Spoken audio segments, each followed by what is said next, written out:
Hello friends, मैं संजीव प्रजापति अपने YouTube channel expert classes bye Sanjeev Prajapati में आपका हार्दिक स्वागत करता हूं। दोस्तों, हम लोग फिजिक्स पढ़ रहे हैं। फिजिक्स में हम लोगों ने चैप्टर हमारा एक मिलता है विमा और मापन। विमा और मापन चैप्टर में हमने यूनिट्स पढ़ा। यूनिट्स के बाद में हमने डायमेंशंस पढ़ा। इसके बाद अब हम लोग वेक्टर पढ़ने वाले हैं। वेक्टर की आज की हमारी पहली वीडियो है। इस वीडियो में हम लोगों ने आईआईटी नीट, जेईई मेंस और इंटरमीडिएट के कुछ क्वेश्चंस को चूज किया हुआ है। इन्हीं क्वेश्चंस का सलूशन आज हम देखेंगे। ये questions PYQ, TGT and PGT प्रवक्ता एग्जाम्स में आए हुए क्वेश्चंस का भी इनमें सम्मिलन किया हुआ है। दोस्तों, आप हमारे YouTube channel expert classes bye Sanjeev Prajapati को जाकर के अभी सब्सक्राइब करें, बेल आइकन प्रेस करें ताकि हमारी अगली वीडियो भी आपको समय से मिल सके। दोस्तों, वीडियो कैसा लगा ये आप कमेंट सेक्शन में लिखकर जरूर बताइएगा, ठीक है। तो दोस्तों, देर ना करते हुए हम शुरू करते हैं अपनी आज की ये वीडियो। आज का हमारा टॉपिक है वेक्टर। वेक्टर में हमारा पहला प्रश्न है सदिश 3i + 4k का। पहला प्रश्न है सदिश 3i + 4k का बाई अक्ष पर प्रक्षेप का बाई अक्ष पर प्रक्षेप होगा। दोस्तों, इस तरह से प्रश्न लिखा रहता है और उसके बाद में क्या होता है, हमारे पास 4 ऑप्शन लिखे रहते हैं, ठीक है। मैं यहाँ पर ऑप्शन नहीं लिख रहा हूँ, आपको इसका सोल्यूशन डायरेक्ट बताता हूँ। दोस्तों, बाई अक्ष का जैसा कि हम जानते हैं, जब कोई इस तरह से सदिश लिखा जाता है तो वो आई, जे और के रूप में लिखा जाता है। आई, जे और के। ये आई, जे और के क्या है, ये एक्स अक्ष, ये वाई अक्ष, ये जेड अक्ष पर को प्रदर्शित करते हैं। अगर यहाँ पर बाई अक्ष को प्रदर्शित नहीं किया गया है, क्योंकि यहाँ जे को प्रदर्शित नहीं किया गया है, इसका मतलब है कि यहाँ पर जे के आगे कोफिशिएंट 0 लगाया गया है। जब 0 कोफिशिएंट लगाते हैं तो इसकी वैल्यू हमको 0 प्राप्त होती है, जिसको हम नेगलेक्ट कर देते हैं। इस प्रकार दोस्तों, हम बता सकते हैं कि एक्स अक्ष पर प्रक्षेप कितना है, 3, और जेड अक्ष पर 4, और वाई अक्ष पर प्राप्त प्रक्षेप कितना है, 0। कितना है, 0। इसको हिंदी में 0 इस तरह से लिखेंगे, अंकित में ऐसे लिखेंगे और इंग्लिश में लिखेंगे 0। ठीक है फ्रेंड, आपको ये प्रश्न समझ में आया। दूसरा प्रश्न लिखते हैं, किसी कण की स्थिति 3, 2, 5 है। दूसरा प्रश्न लिखते हैं, किसी कण की स्थिति 3, 2, 5 तो इसका स्थिति सदिश होगा। तो इसका स्थिति सदिश बताना। तो इसका स्थिति सदिश क्या होगा दोस्तों, हमने आपको बताया था कि किसी कण की स्थिति अगर 3, 2, 5 अगर लिखी है तो ये पहली वाली संख्या है, ये आई एक्स अक्ष को प्रदर्शित करेगा, ये जे से वाई अक्ष को प्रदर्शित करेगा और के से ये जेड अक्ष को प्रदर्शित करता है। तो इसकी जो स्थिति सदिश जो बनता है उसकी सदिश क्या हो जाता है, यहाँ लिख देते हैं। इसका जो स्थिति सदिश होता है फ्रेंड्स, वो 3i + 2j + 5k होता है, ठीक है। ये इसका आंसर होगा फ्रेंड्स। क्वेश्चन नंबर 3 अब हम लोग देखेंगे। क्वेश्चन नंबर 3 भी बहुत इंपॉर्टेंट प्रश्न है।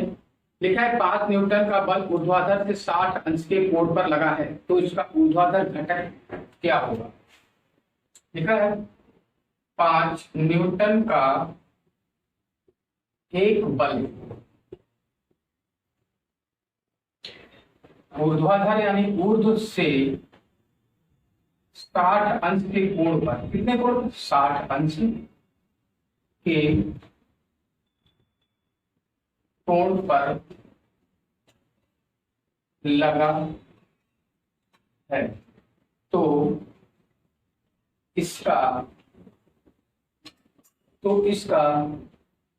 ऊर्ध्वाधर घटक यानी ऊर्ध्व घटक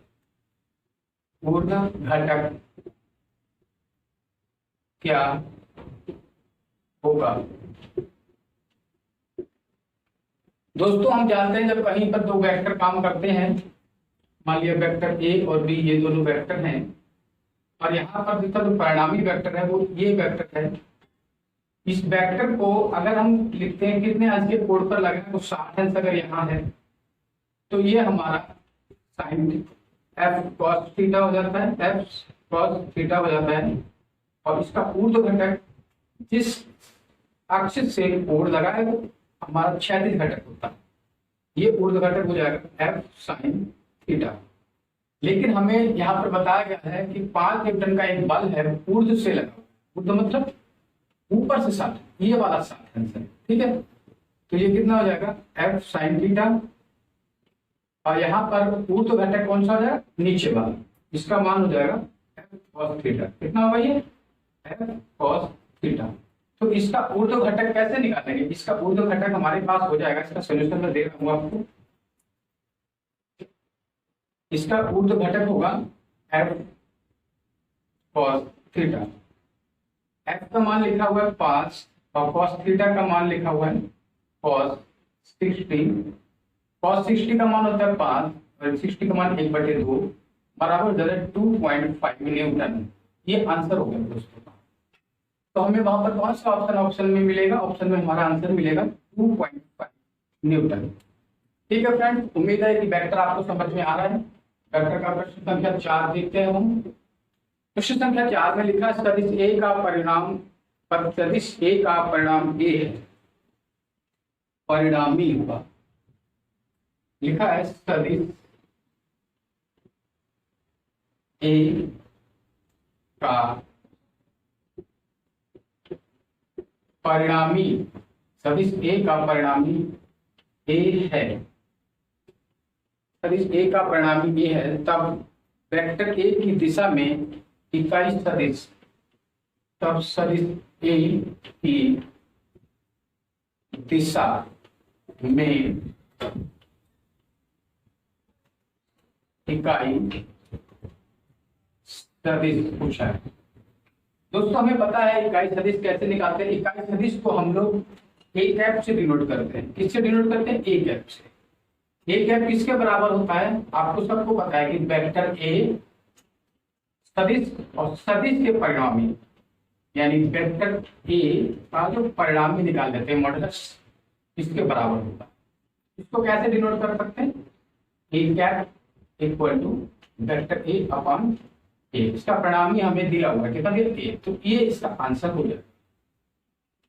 ठीक है फ्रेंड, अब चलते हैं क्वेश्चन नंबर 5 की तरफ। दोस्तों कई घंटे की मेहनत के बाद मैं कुछ प्रश्न निकाल कर लाता हूँ, जिनको छांटता हूँ, कुछ PYQ से देखता हूँ, कुछ अदर रेफरेंस बुक से देखता हूँ, कुछ नीट IIT की बुक से देखता हूँ, तब जाकर के मैं 15 से 20 क्वेश्चन रोज निकाल पाता हूँ। इतनी मेहनत के लिए कम से कम हमारे वीडियोस को लिए आप एक लाइक तो बनता है ना, तो आप हमारे वीडियोस को अभी जाकर के नीचे लाइक करें और अपने दोस्तों में जरूर शेयर करें, ताकि हमारे ये छठे हुए चूज किए हुए चयनित क्वेश्चन को पढ़कर वो लोग भी लाभान्वित हो सके। ये वीडियो केवल TGT PGT स्टूडेंट्स के लिए ही नहीं, बल्कि नीट और IIT की प्रिपरेशन करने वाले स्टूडेंट्स के लिए भी बहुत उपयोगी होने वाली है। चलते हैं क्वेश्चन नंबर 5 की ओर। क्वेश्चन नंबर 5 लिखा है वेक्टर ए बराबर ये है, तो ए की दिक्भुजाएं क्या होंगी? लिखा है वेक्टर ए बराबर वेक्टर ए लिखा है 2i 4j 5k, 2i + 4j - 5k है। तो सदिश ए की तो सदिश ए की दिग्भुजाएं दिग्भुजाएं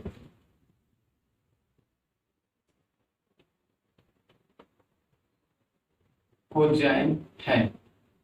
दोस्तों इसके दिग्भुजाएं निकालने के लिए क्या करते हैं हम लोग, वेक्टर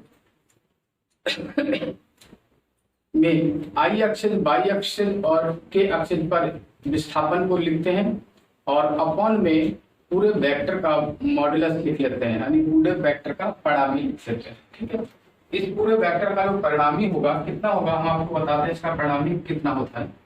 इसका परिणामी अगर निकालेंगे अंडर रूट ए का परिणामी निकालें 2 का स्क्वायर प्लस 4 का स्क्वायर प्लस माइनस 5 का स्क्वायर, हमको मिलता है 2 दूनी 4 और 16, 4 प्लस 16 प्लस 25।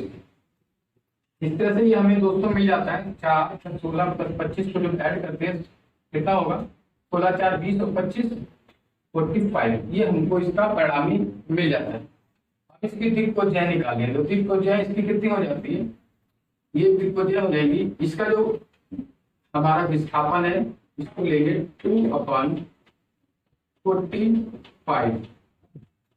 अगली हो जाएगी एक्स एक्सिस पर दिग्भुजाएं, वाई एक्सिस के लिए 4/√45 और के एक्सिस जेड एक्सिस के लिए जाएगा -5/√45। दोस्तों इस तरह से ये हमें अपनी दिग्भुजाएं प्राप्त हो चुकी हैं। ठीक है दोस्तों, उम्मीद है ये आपको 5वां क्वेश्चन बहुत अच्छे से समझ में आया होगा। ठीक है, क्वेश्चन नंबर 6 देखते हैं, वह सदिश जिसके सदिश इतने में जोड़ने पर इनका परिणामी।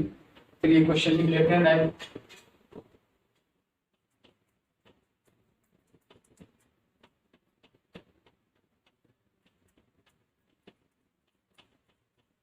हमारा वीडियो आपको कैसा लगता है ये हमें कमेंट सेक्शन में लिखकर जरूर बताइएगा, और आपको किन किन टॉपिकों पर वीडियोस चाहिए और उसमें प्रश्नों का लेवल कैसा होना चाहिए ये आप हमें जरूर लिखकर बताएं, ताकि हम आपके लिए बहुत ही महत्वपूर्ण और बढ़िया वीडियो, आपकी उपयोगी वीडियो आपके लिए बनाकर दे सकें। क्वेश्चन नंबर 6 हम लोग देख रहे हैं।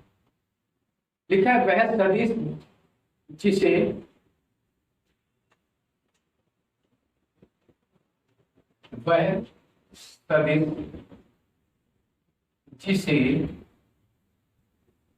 सदिश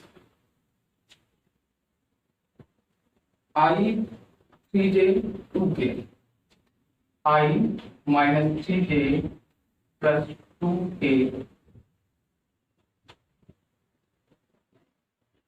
2k और सदिश और 3i6j 7k 3i + 6j -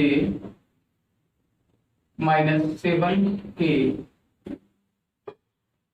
में जोड़ने पर इनका परिणामी y अक्ष के अनुदिश में जोड़ने पर इनका परिणामी y अक्ष के अनुदिश इकाई सदिश प्राप्त होता है। y अक्ष के अनुदिश इकाई सदिश प्राप्त हो तो वो सदिश कौन सा हो। दोस्तों हमसे वो सदिश को पूछा गया है जो इन दोनों सदिशों को आपस में जोड़ने पर y अक्ष के अनुदिश इकाई सदिश प्राप्त हो। कैसे पता चलता है, तो इसके लिए हम क्या करते हैं, लिखा है वह सदिश जिसे सदिश कितने और कितने में जोड़े पर इनका परिणामी सदिश y अक्ष के अनुदिश प्राप्त हो इकाई सदिश। y अक्ष के अनुदिश इकाई सदिश कितना हो जाता है हमारा, j हो जाता है। कितना हो जाता है, j। अब j में से माइनस करना, क्या माइनस करना है? इन दोनों का योग, इन दोनों का योग, इन दोनों का योग कितना हो जाएगा? i minus 3j plus 2k plus 3i plus 6j minus 7k। अब इसको सॉल्व करेंगे, j i और 3i कितना हो जाएगा? 4i कितना हो गया? 4i और 3j इसको करेंगे प्लस का 3j प्लस का 3j और यहां से मिलेगा हमको माइनस का 5k। इसके सॉल्व करेंगे अंदर तो कितना आएगा हमारा? 4 माइनस का 4i और ये अंदर जाएगा तो कितना आएगा? प्लस का 4j प्लस का 4j माइनस का 5k। ये जो सदिश है यही इकाई सदिश हमको प्राप्त होगा। ठीक है,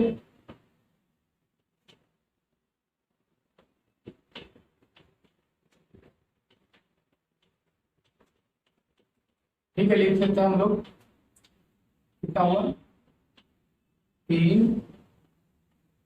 3j और यहाँ पे मिलेगा हमको 3j प्लस का, और ये माइनस करेंगे फिर साइन बदल जाएगा दोस्तों, ध्यान रखिएगा अंदर के साइन बदल जाते हैं। ये प्लस है, ये माइनस हो जाएगा, कितना हो जाएगा? ये माइनस, और ये माइनस है, ये प्लस है, तो कहते होंगे आपस में घट जाएगा। यहाँ पे आएगा 2j, कितना आएगा? 2j। अंदर का ये भी साइन प्लस में चेंज हो जाएगा, ये रहेगा प्लस का 5k। तो हमें इकाई सदिश जो प्राप्त होगा वो क्या प्राप्त होगा? Minus 4i minus 2j plus 5k, minus का 4i माइनस का 2j प्लस का 5k। ठीक है दोस्तों, ये हमको इकाई सदिश प्राप्त होता है। क्वेश्चन नंबर हमारा ये था 6। इसके बाद हम लोग चलते हैं क्वेश्चन नंबर 7 की तरफ।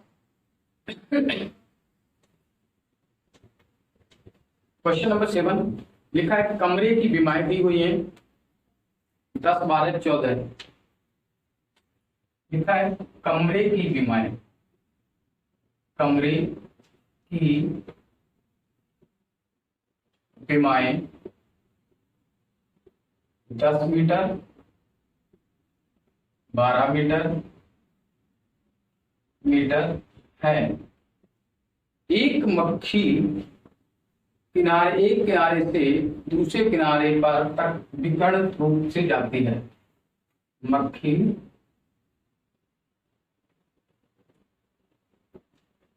एक किनारे से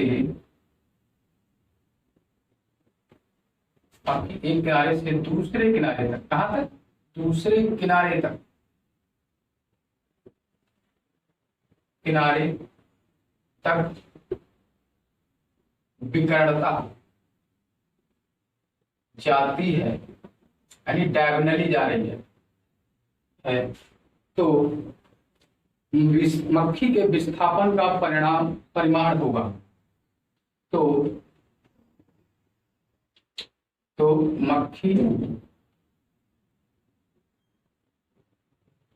का विस्थापन होगा। तो दोस्तों हमें यहाँ पर मक्खी का विस्थापन बताना है, और उस रूम के इस तरह से अगर रूम ले लिया जाए, इसमें एक मक्खी इस कॉर्नर में थ्रू उधर विकर्णता इस तरह से जाती है। तो दोस्तों इसमें क्या होता है कि हमें कमरे की लंबाई, चौड़ाई और ऊंचाई तीनों बीमारी दी जाती है। तो इस कंडीशन में क्या करते हैं हम? मक्खी के विस्थापन के लिए इसका क्या करेंगे? इसका हम परिमाण निकाल लेते हैं। तो विकर्ण का परिमाण यानी विस्थापन निकालने के लिए विस्थापन क्या निकालना हमको? विस्थापन, विकर्णता विस्थापन। विकर्णता विस्थापन निकालने के लिए क्या करते हैं? इसका परिमाण निकाल लेते हैं। 10 का स्क्वायर प्लस 12 का स्क्वायर प्लस 14 का स्क्वायर, ये हमको प्राप्त हो जाएगा 10 10 या 100 प्लस 14 12 12 या 144 प्लस 14 का 196।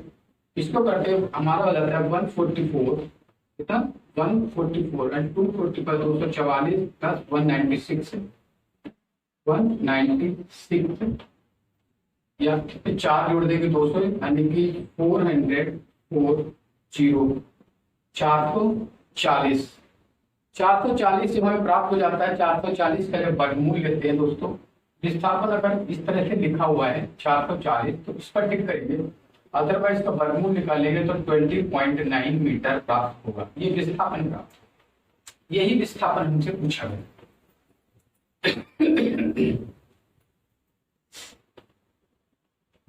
क्वेश्चन नंबर 8 देखते हैं। क्वेश्चन नंबर 8 लिखा है पृष्ठ क्षेत्रफल है। अब बताना है पृष्ठ क्षेत्रफल कैसा है। पृष्ठ क्षेत्रफल है।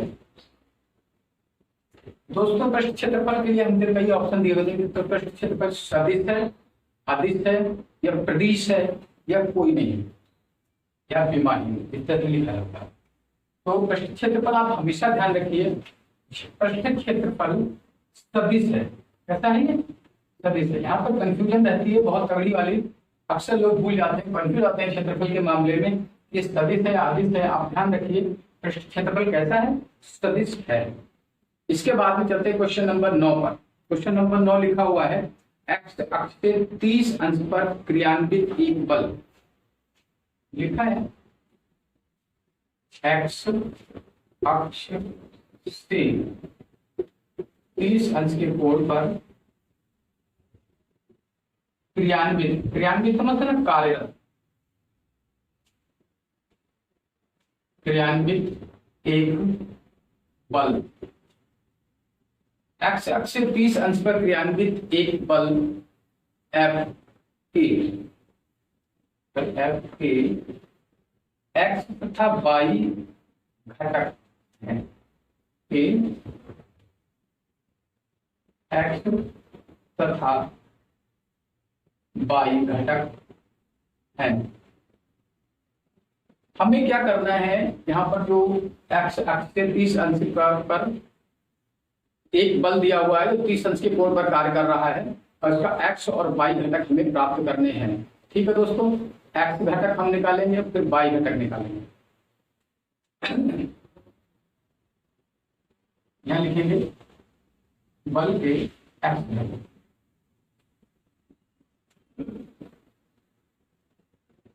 एक्स घटक। जब इसका एक्स घटक निकालते हैं तो कितना एफ कॉस थीटा, कितना हो जाता है एफ कॉस थीटा, और बाई एक्स कॉस थीटा लिखेंगे तो कितना हो जाएगा एफ कॉस 30, और एफ कॉस 30 का मान जानते हैं एफ, और कॉस 30 का मान कितना होता है अंडर रूट 3/2, तो घटक का मान हो जाएगा एफ अंडर रूट 3/2। ये इसका एक्स घटक पर एक्स घटक होगा। ऐसे ही दोस्तों अगर बाई घटक हमसे पूछा जाए, घटक को इंग्लिश में कंपोनेंट बोलते हैं, बाई कंपोनेंट ये एक्स कंपोनेंट, क्या लिखेंगे F sine theta. F sine theta कितनी वैल्यू मिलती है एफ साइन 30 लिखना है क्योंकि 30 एक्स पर क्रियान्वित बल है। ठीक है, एफ साइन थीटा एफ, और साइन 30 के मान होता है कितना 1/2, तो यहाँ से कितना मिलेगा एफ अपॉन, ये हमको बाई घटक। दोस्तों यही दो घटक हमसे पूछे गए थे। इसके बाद चलते हैं क्वेश्चन नंबर 10 की तरफ। लिखा है सदिशों इतने और इतने के परिणामी सदिश के समांतर इकाई सदिश पूछा गया है। ठीक है, क्वेश्चन नंबर होगा 10। क्वेश्चन नंबर 10 लिखा है सदिशों 1 4 3 6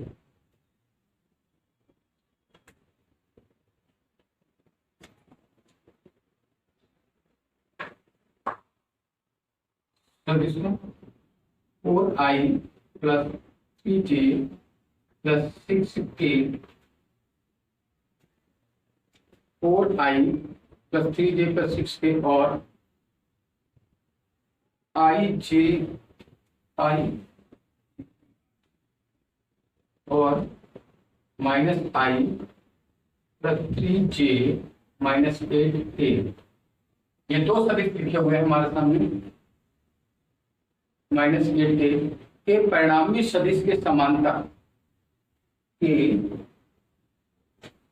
परिणामी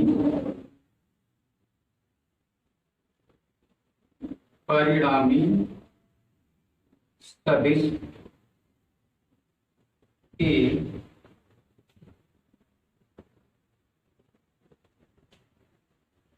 समांतर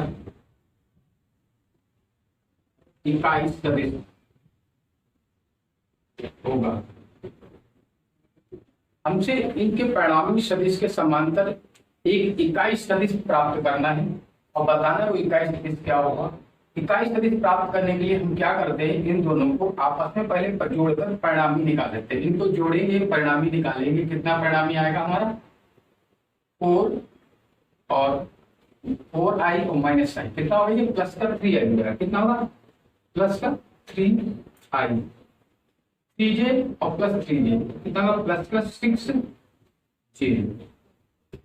इसके बाद में 6 के और -8 के कितना होगा? माइनस का 2k। ये तो हमको परिणामी सदिश मिल गया। तो इस सदिश का क्या निकालना है? इकाई सदिश। तो इसका परिमाण निकालना पड़ेगा। √3² + 6² - 2 का होल स्क्वायर कितना हो गया? 3 दिया 9 + 36 + 4। इस तरह से हमें कितना मिल जाता है? 36 4 40 में 49 और इसका परिमाण हमारा प्राप्त होता है 7। ठीक है। इकाई सदिश निकालने के लिए हम क्या करते थे?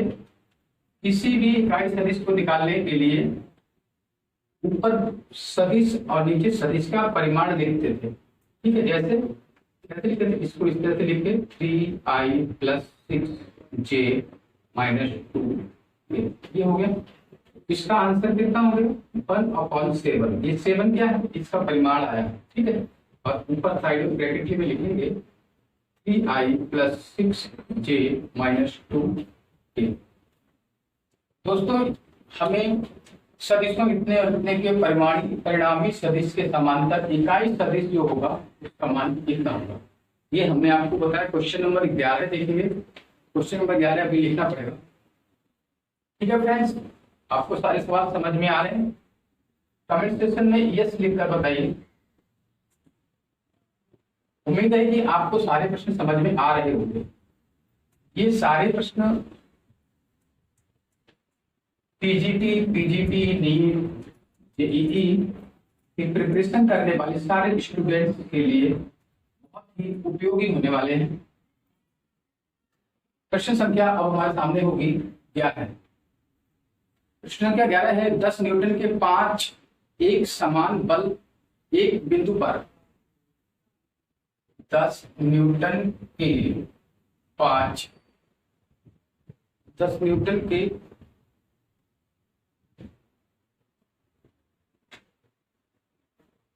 5 एक समान 5 एक समान बल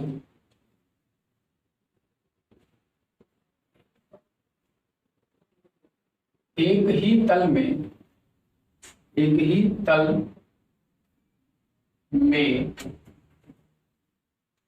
आरोपित है।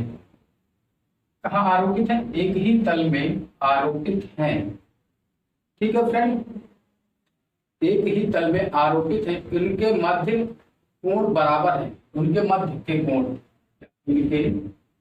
उनके जो 5 बल समान बल है ना, उनके मध्य के कोण कैसे बराबर है। उनके मध्य के कोण बराबर है। कैसे बराबर है? तो परिणामी होगा। तो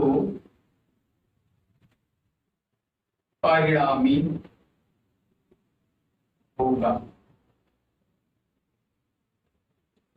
दोस्तों हमें वेक्टर्स में एक वेक्टर्स का नियम पढ़ने को मिलता है कि जब किसी भी पिंड पर एक ही तल में जब किसी भी पिंड पर एक ही तल में एक समान कई बल एक साथ कार्य करें और उनके मध्य के कोण बराबर हों तो परिणामी कितना होता है? हमेशा 0 प्राप्त होता है। परिणामी कैसा प्राप्त होता है? शून्य प्राप्त होता है। इसको आप याद रखेंगे। जब एक ही तल में कई समान बल एक साथ कार्य करें जिनके मध्य के कोण एक समान हो तो परिणामी सदैव शून्य प्राप्त होता है। चलते हैं क्वेश्चन नंबर 12 की तरफ। क्वेश्चन नंबर 12 की तरफ चलते हैं। 12 नंबर हमारे पास है सदिश i प्लस जे द्वारा एक्स अक्ष के साथ बनाया गया कोण है। सदिश i प्लस जे के द्वारा एक्स अक्ष पर बनाया गया कोण, यानी सदिश i और j हमको दिया हुआ है। सदिश a हमको दे दिया i प्लस j के द्वारा एक्स अक्ष के साथ कितने का कोण बनाया गया है वो हमको बताना है। ठीक है फ्रेंड, इसके लिए हमें क्या करेंगे, एक्स अक्ष के साथ कोण बनाएंगे। तो एक्स अक्ष के साथ कोण बनने वाला कोण कितना है? X alpha A X upon I upon under root इसका परिणामी का स्क्वायर प्लस इसके परिणामी इसके स्क्वायर के लिए कितना होगा? आई अपॉन अंडर रूट टू। तो इसका जो परिणाम आई का कितना हो जाता है? 1 हो जाता है। कितना हो जाता है? 1। तो 1/√2 1/√2 कॉस अल्फा के लिए कितना का मान होता है? कॉस 45 का मान। कितने का होता है? कॉस 45 का मान होता है। इस तरह से बनाया गया कोण कितना हो गया? 45 डिग्री। यहाँ पर बनाया हुआ कोण कितना हो गया? 45 डिग्री। आया फ्रेंड? ठीक है, चलते हैं क्वेश्चन नंबर 13 की तरफ। क्वेश्चन नंबर 13 हमारे सामने लिखा है कोणीय संवेग है। लिखा है कोणीय संवेग है। कोणीय संवेग है। लिखा है सदिश है, अदिश है या अक्षीय सदिश है। अक्षीय सदिश, ये 3 ऑप्शन हमारे पास है। तो आप दोस्तों हमेशा ध्यान रखिएगा, कोणीय संवेग जो होता है अक्षीय सदिश होता है। कैसा होता है ये? अक्षीय सदिश, एक्सियल वेक्टर होता है। चलते हैं क्वेश्चन नंबर 14 की तरफ। क्वेश्चन नंबर 14 हमारे सामने लिखा हुआ है, यदि P बराबर Q, यदि वेक्टर P बराबर वेक्टर Q है तो असत्य है। असत्य क्या है? वो 4 ऑप्शन हमारे पास लिखे हुए हैं। लिखा है मॉडुलस P वेक्टर P बराबर वेक्टर Q। आगे लिखा है इसका मॉडुलस है। अब इसके बाद दूसरा ऑप्शन हमारे पास लिखा है P कैप बराबर Q कैप। अगला ऑप्शन लिखा है हमारे पास P इंटू Q कैप बराबर Q, यानी P कैप इंटू Q। ये आपस में बराबर है, तो कौन सा बराबर नहीं है? एक ऑप्शन हमारे पास और लिखा है vector P plus vector Q बराबर P cap plus Q cap. दोस्तों अब इन चारों ऑप्शंस में हमें देखकर बताना है कौन सा असत्य है। जब वेक्टर P और वेक्टर Q आपस में बराबर हैं तो इन वेक्टर P और Q के परिणामी आपस में बराबर होंगे। वेक्टर P और वेक्टर Q के इकाई सदिश भी आपस में बराबर होंगे। इन वेक्टर्स का परिणामी, किसी एक का परिणामी दूसरे के इकाई सदिश के साथ अगर मल्टीप्लाई किया जाता है तो दोनों कंडीशंस में ये वैल्यू बराबर प्राप्त होती है। किंतु वेक्टरों का परिणामी, वेक्टरों का योग और उनके इकाई सदिशों का योग कभी भी बराबर नहीं होता है। इसीलिए यही आंसर हमारे लिए होगा। ठीक है दोस्तों, हमें यही आंसर प्राप्त करना है। यही बात जो लिखी हुई है ये कैसी है? असत्य है। कैसी? असत्य है। क्वेश्चन नंबर 15 देखते हैं। किसी कण की स्थिति दी हुई है। क्वेश्चन नंबर 15 लिखा है किसी कण का स्थिति सदिश, किसी कण का स्थिति सदिश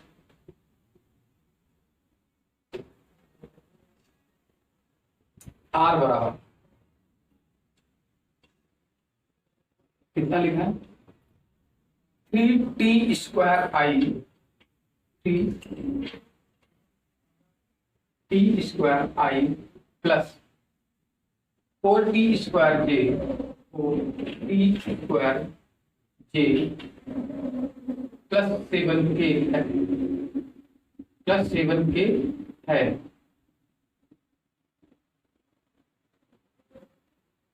तो 10 सेकेंड में तय दूरी, तो 10 सेकेंड में तय दूरी होगी। दोस्तों ऐसी कंडीशन जब हमारे सामने आती है कि जब सदिश दे दिया होता है और पूछा जाता है 10 सेकेंड में तय की गई दूरी बताइए, तो ऐसे में दोस्तों हम लोग क्या करते हैं, सबसे पहले r0 निकाल लेते हैं।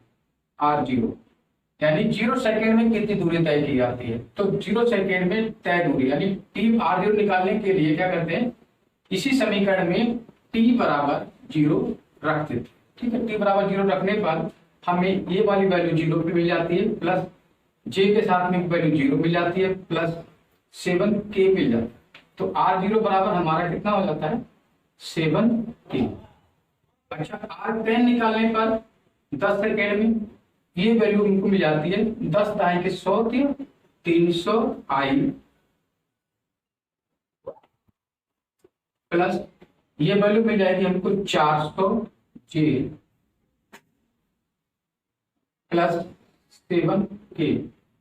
ये वैल्यू हमको प्राप्त हो जाती है। जब हमें विस्थापन निकालना होता है तो हमें मालूम है कि अंतिम बिंदु को प्रारंभिक बिंदु में से घटा देते हैं, यानी अंतिम बिंदु माइनस प्रारंभिक बिंदु। तो अंतिम बिंदु में से जब प्रारंभिक बिंदु घटाएंगे तो हमको r की वैल्यू प्राप्त हो जाएगी। r बराबर कितना होगा r10 माइनस r0। इसमें से इसको घटाना, तो कैसे घटाएंगे 300 आई प्लस 400 जे प्लस 7k। अब इसको घटाना है तो माइनस में लिखेंगे, माइनस का 7k, तो 7k कैंसिल हो जाएगा, हमको r बराबर मिल जाएगा 300 आई प्लस 400 जे। जब ये कंडीशन मिल जाती है तो हमें चाहिए क्या, इसका विस्थापन। इसका विस्थापन निकालने के लिए क्या करते हैं हम लोग, r का वेक्टर r जो मिल गया विस्थापन का, इसका क्या करते हैं मॉडुलस निकालते हैं, परिणामी निकालते हैं। परिणामी हमारा आता है 300 का स्क्वायर प्लस 400 का स्क्वायर। इसका परिणामी जब निकालते हैं तो हमको परिणामी का सोल्यूशन हल करते हैं तो मिलता है 500। कितना मिलता है 500 मीटर। कितना मिलेगा 500 मीटर यानी 500 इकाई। तो यहाँ पे विस्थापन हमको 500 यूनिट मिल गया। तो दोस्तों आज हमने वेक्टर के 15 क्वेश्चन से किए। उम्मीद है आपको सारे क्वेश्चन समझ में आए हैं। ठीक है, आप हमारे वीडियोस को लाइक करें और हम इसी तरह की बहुत सारी वीडियोस आपके लिए बनाते रहेंगे। यूनिट हमारा जो यूनिट था, यूनिट डायमेंशंस और वेक्टर्स, यूनिट्स के 2 वीडियोस हमने आपको दे चुके हैं, डायमेंशन के 2 वीडियो दे चुके हैं और वेक्टर के 2 या 3 वीडियो हो सकते हैं। आज 15 क्वेश्चन कंप्लीट किए, 15 से आगे के क्वेश्चन आपको कल मिलने वाले हैं। ठीक है, हमारा वीडियो देखने के लिए आपका बहुत बहुत धन्यवाद, आभार। आप हमारे वीडियो को लाइक करें, दोस्तों में शेयर करें और कमेंट करके बताएं वीडियो आपको कैसा लगा। Thank you so much.